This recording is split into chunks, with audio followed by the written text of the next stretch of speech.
उनके परवरदिगार ने उनकी दुआ कबूल कर ली और फरमाया कि मैं किसी अमल करने वाले के अमल को मर्द हो या औरत जाया नहीं करता। तुम एक दूसरे के हम जिन्स हो, तो जो लोग मेरे लिए वतन छोड़ गए और अपने घरों से निकाले गए और सताए गए और लड़े और कत्ल किए गए, मैं उनके गुनाह दूर कर दूंगा और उनको बहिश्तों में दाखिल करूंगा जिनके नीचे नहरें बह रही हैं।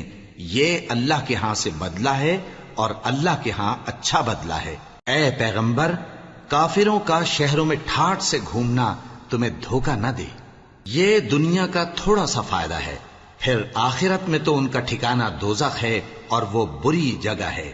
लेकिन जो लोग अपने परवरदिगार से डरते रहे उनके लिए बाग हैं जिनके नीचे नहरें बह रही हैं और वो उनमें हमेशा रहेंगे।